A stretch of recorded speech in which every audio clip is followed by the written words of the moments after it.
tout cela. Alors, puisqu'on est un petit peu dans le domaine de la technique, j'aimerais que Serval nous rejoigne, parce que Serval, on peut l'applaudir. Serval n'a que 18 ans, il est dans une école d'informatique, il peut être ingénieur, EPITA, et c'est lui qui est notre super développeur pour Prodemus, qui fait de tout de A à Z, hein, code par code, ligne de code par ligne de code, enfin, et il fait un travail tout à fait fabuleux. Est-ce que tu peux nous parler de... Ça fait combien de temps maintenant que tu travailles avec nous? 3-4 mois. 3-4 mois que tu fais un travail fantastique. Pas de temps en général.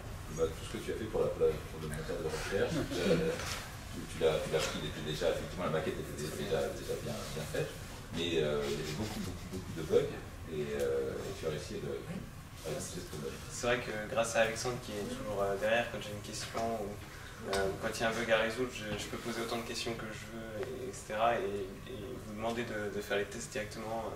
Donc ça va beaucoup plus vite déjà de résoudre ces problèmes. Et en plus, ça fait un petit moment, depuis à peu près 1 an, que je fais du web. Un peu moins d'1 an que je fais du web. Et donc ça m'a beaucoup plu parce que c'est arrivé au moment où le web m'a donné envie d'avancer. Parce qu'en même temps, je fais pas mal de projets à côté, parce que j'aime bien programmer, et je programme tout le temps. Et donc Zemus est vraiment là, et il m'a donné beaucoup d'informations, beaucoup de nourriture entre guillemets, parce que j'ai toujours des idées, des choses pour avancer plus vite et pour refaire certaines pages qui fonctionnaient déjà, ou résoudre beaucoup de petits problèmes qui ne convenaient pas encore totalement aux utilisateurs. Et en fait, pour tout vous dire, le précédent développeur était tunisien. Et on devait faire le lancement ici, dans cette salle. C'était quand exactement, Sarah? Le 30 novembre. Le 30 novembre l'année dernière. On devait faire ce lancement, et une semaine avant, notre développeur tunisien a un problème.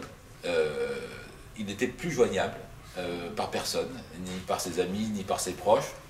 Introuvable. Il ne répondait plus. Voilà.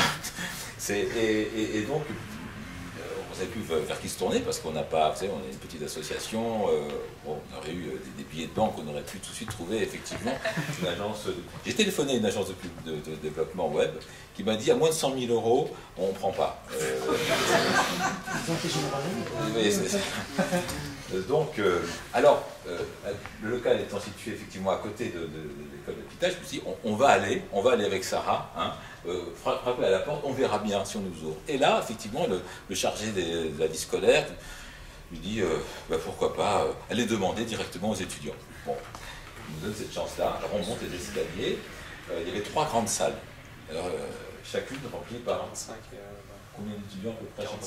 45 étudiants, 45 postes d'ordinateur. On frappe dans la première salle, on présente notre demande, personne ne se lève. Seconde salle, de nouveau on dit voilà, notre projet c'est celui-ci, on a absolument besoin d'un bon codeur pour débloquer tous ces problèmes et puis permettre effectivement l'utilisation de moteurs de recherche. Personne ne se lève. Il restait une salle. On frappe à la porte de cette salle. On fait la même chose, on demande solennellement, et tout d'un coup la salle applaudit. C'est un tonnerre d'applaudissements en disant Serval, Serval. Parce que c'était le seul à pouvoir résoudre ce problème. Et Serval a bien voulu. Alors qu'il ne savait même pas si je savais programmer en web. Tu vois, tu fais bien ça.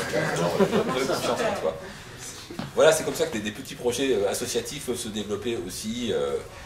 Là, un peu vas-y comme je te pousse, mais maintenant on est très heureux de ce résultat.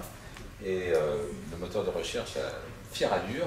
À tel point qu'effectivement, on reçoit maintenant l'appui, la bienveillance également de la mairie de Paris.